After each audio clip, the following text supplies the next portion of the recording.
नमस्कार दोस्तों, आप सभी का स्वागत है। आज मैं आपको बहुत ही जबरदस्त कहानी बताने वाला हूं कि कैसे जाने अनजाने में हुई घटना हमारा जीवन बदल सकती है। तो चलिए इस इंस्पिरेशन शॉर्ट स्टोरी को शुरू करते हैं। एक बार की बात है, एक गुरु और शिष्य जंगल के रास्ते से कहीं जा रहे थे। तो रास्ते में शाम होने लगी और उनको पानी की प्यास लगी। तो पास में एक गांव आया और जैसे ही वह गांव में पहुंचे तो देखा कि एक झोपड़ी थी। वो झोपड़ी की तरफ गए और उन्होंने आवाज लगाई। तभी एक आदमी और उनकी पत्नी, साथ ही साथ में उनके 3 बच्चे भी आए, जो फटे पुराने कपड़े पहने हुए थे।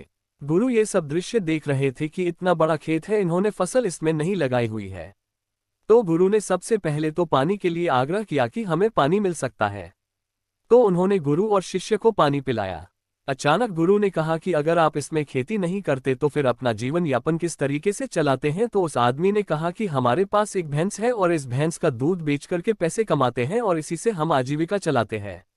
गुरु ने उनकी इस बात को ध्यानपूर्वक सुना और उनके बीच में कुछ देर तक बातचीत हुई, लेकिन अंधेरा हो चुका था। तो उन्होंने ये निर्णय लिया कि आज की रात हम यहीं रुकेंगे। तो लगभग मध्य रात्रि के करीब गुरु ने शिष्य से कहा कि हमें इस भैंस को ले जाना होगा और इस भैंस को ले जाकर कहीं जंगल में छोड़ना होगा। तो शिष्य ने सोचा कि इस तरीके का गलत काम भला मैं कैसे कर सकता हूं, अगर मैं इस भैंस को लेकर के जाऊंगा तो यह आदमी बाद में अपना जीवन यापन कैसे करेगा। लेकिन गुरु का आदेश था, उसको करना पड़ा। वह अपने गुरु के साथ चला गया और आधी रात को गुरु और शिष्य निकल लिए, लेकिन भैंस को भी अपने साथ ले आए और बहुत दूर छोड़ दिया ताकि वहां से भैंस वापस अपने गांव में ना आ सके।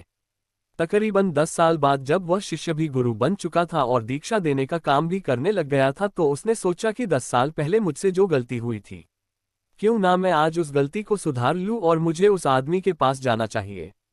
वह उस आदमी के पास जाता है, लेकिन वहां पहुंचकर वह देखता है कि खेत में फसलें लहरा रही है और बगीचे लगे हुए हैं। वह सोचता है कि शायद हो सकता है कि वह आदमी अपना घर बार बेचकर, अपनी जमीन बेचकर शहर में कहीं चला गया हो। लेकिन तभी अचानक वह आदमी आया और उस गुरु को नमन करता है कि मैंने आपको पहचान लिया। बरसों पहले आप और आपके गुरु साथ आए थे, लेकिन उस दिन रात को अचानक पता नहीं क्या हुआ कि हमारी भैंस हमें छोड़कर चली गई और अब हमें कोई दूसरा काम करना था जिससे हमारी आजीविका पुनः सुचारू रूप से चल सके। लेकिन हमारे पास कोई विकल्प नहीं था, तो मैं जंगल से लकड़ियां काट के लाता था और उसी से जीवन यापन करता था। मैंने बहुत मेहनत की, आम के बगीचे लगाए। धीरे धीरे आम के बगीचे से लोग आम खरीदने लगे और धीरे धीरे मेरा आम का बगीचा बड़ा होने लगा और मुझे अच्छे खासे फल और उनसे पैसे मिलने लगे और मेरा बिजनेस बढ़ता गया, मेरा काम बढ़ता गया। अंततः ये जो आप देख रहे हैं वह 10 सालों की मेहनत का नतीजा है। तो कहानी से हमें ये शिक्षा मिलती है कि आपके जीवन में भी कोई ऐसी भैंस है क्या, जिसको आप नहीं छोड़ना चाहते हो और सिर्फ उसी से आप कमाई करना चाहते हो। जैसे कि उस आदमी को नहीं पता था कि उसके अंदर टैलेंट है, उसके अंदर इतनी क्षमता है, लेकिन गुरु ने उसका भाग्य बदल दिया। हमेशा परिवर्तन तभी होता है जब आपके पास कोई विकल्प नहीं होता है, और जब आपके पास कोई विकल्प नहीं होता है तो सिर्फ आपके पास जो रास्ता होता है आप उसी पर चलते हैं, और जब आप उसी रास्ते पर चलते हैं तो जीवन में आपको सफलता जरूर मिलती है।